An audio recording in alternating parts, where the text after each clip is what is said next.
welcome here to Talk FCB and welcome to the Copa del Rey semi-finals second leg at the Camp Nou between Barça and Sevilla. We have an uphill task to reach the final, but based on recent events, we are positive coming into this one, and we're going to be discussing exactly what it's going to take to make this comeback. Let's get to it. Kickoff indeed will be coming to us live from the Camp Nou at 9 p.m. on Wednesday evening, and this one could go late into the night as extra time is definitely a possibility, and the winner, of course, in this game will face the winner from the other semi-final, either Athletic Club or Levante. And like I say, coming into this game right here, we know already we've got to make a comeback. We are 2-0 down from the first leg. Goals there from Jules Koundé and Ivan Rakitic of all people, which was just 3 weeks ago. But I think given everything that's gone on since then, it feels like the first leg, it was a lifetime ago. Because since that first leg defeat to Sevilla, we of course had the big disappointment, the big defeat to Paris Saint-Germain, the subsequent disappointment the very next game against Cadiz. But in the recent days, there has been a bit of a turn for the better in terms of Barcelona. We bounced back against Elche, got back on the right road, and of course on Saturday, that for me, it was so significant there to win against Sevilla, our very opponents in this game, to go to their stadium, to put in a good performance and really start to change our momentum. And as we know, right here, right now from this team, what we're looking for, it's consistency. We need to keep that momentum building, because just look here how the next few weeks could go for Barcelona. We've got Sevilla here. If we could make that comeback, if we could keep that confidence going, then of course on the weekend, we've got the Madrid derby. We have the chance there to gain on one of, if not both, of the Madrid clubs. And of course then we got PSG. Now, I've always said that going into that PSG game, even if we make this comeback against Sevilla, obviously, we don't expect to turn the tie around. But what we can do here is win against Sevilla, win on the weekend, start building some belief. You never know what can happen. And at least looking at that PSG game,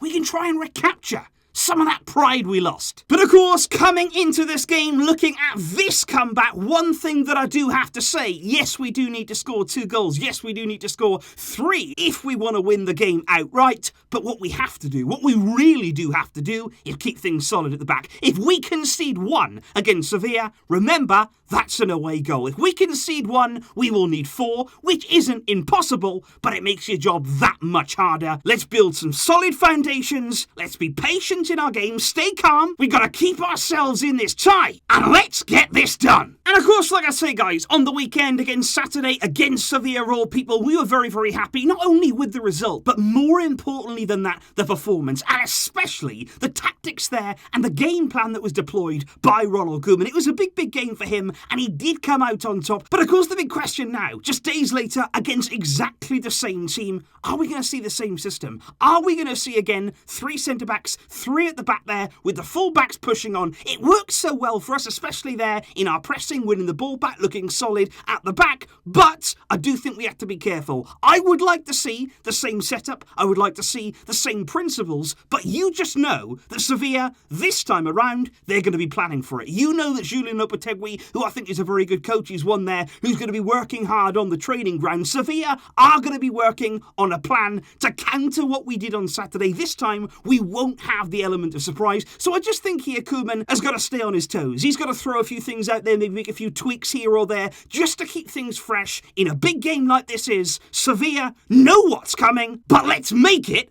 so that it's unstoppable. And when you look there at the team that did indeed beat Sevilla on the weekend and do so well in that game, like I say, full of praise for that system. I think it helped us there, not only defensively, but going forward as well, with Dembélé leading our attack. Now, from that team, I think we are expecting there one enforced change, and that would be Pedri, although he did return to training today, and he does seem to have recovered from that injury so quickly. I still think there it will be too much of a risk here to play him in this game, to bring him back in so quickly after the problem that he had. And of course he has played a lot of games anyway. A bit of rest here, sitting this one out, it wouldn't do him any harm at all. And if Pedri doesn't play in this game, for me, it's between 2 players who replaces him. I don't think it's going to be Miralem Pjanic, because I don't think Koeman has faith in him at all. So what we're looking at here is it going to be Riqui Puig, or is it going to be Ilaix Moriba, who I genuinely believe has a chance to start in this game. And the reason that I do think Ilash has a genuine opportunity to play here is because, number one, against Sevilla, let's not forget, the score there was at 1-0, and Koeman, he brought him on. He had faith in him there in what was a massive game. It was a really tough game, but he brought him on, and he did so well. I think Ilash was so composed for a player of his age in a game like that. He did absolutely brilliantly, and of course provided a wonderful assist for Lionel Messi's goal. And I think when you look at what Koeman said about Ilash after the game, I think that would point to me that he is more likely to actually play here than Riqui Puig. Of course, we like both of them. Of course, you want to see both of these young players succeed, but I just think they're Koeman glowing with praise for young Ilash. And could he play? That would be incredible. Now, if he did, I think our lineup could look something like this. I don't think we'll see any dramatic change. I think we'll see the same three centre-backs. And for me, that would make sense. You know, it worked against Sevilla. Let's try and have some consistency in our defence that we very rarely had this season. You've got Dest, who played brilliantly against Sevilla. You've got Jordi Alba there, Busquets, De Jong and Ilash. That's an interesting midfield. That's a really, really interesting midfield. And then you've got Messi and you've got Dembélé leading the line once again. But many people will be saying, okay, where is Griezmann, and can he fit into this kind of setup? Well, speaking of Antoine Griezmann, and given the fact that we are 2-0 down coming into this game, there is one more alternative, there is one more game plan that maybe Koeman could throw out coming into this game. Maybe this. If he didn't want to play Ilash, or he thought the game was too big, or he didn't want to play Riqui Puig instead of Pedri, could Griezmann come in, but almost there in an attacking midfield role? Now that might sound a little bit crazy, but look at all that protection behind him. If he was to come in there and play that kind of role, we know that he works hard, we know that he likes to track back, we know that he's more than happy to go about pressing. You could leave Messi there as one of the advanced players, and that's so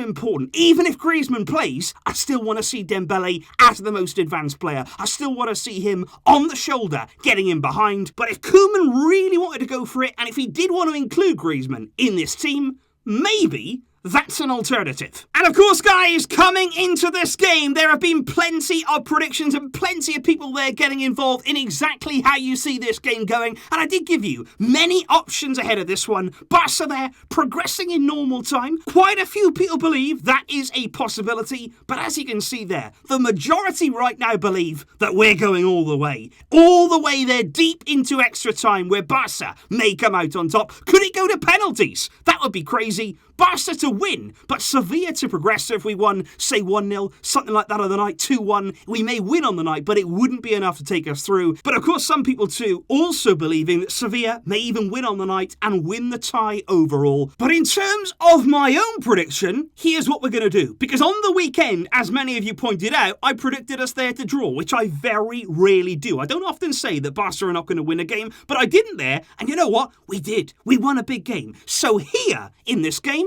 you know what? We're going to draw again. Wink, wink. It's going to be 1-1 again. Wink, wink. So I'm just putting that out there, guys, that yeah, it is definitely going to be a draw. So write that down. Hopefully the same thing can happen again, because we would all love a cup final to look forward to. Barca can do it. There's no question about that. We have the ability, we have the character to make this possible.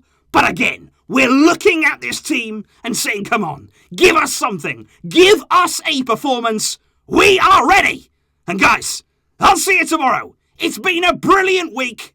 Let's continue this, because it's just nice to feel this way about our club. I'll see you soon, guys. Leave your predictions in the comments down below. And don't forget to check there over on MORETALKFCB for the full reaction to Ronald Koeman's press conference.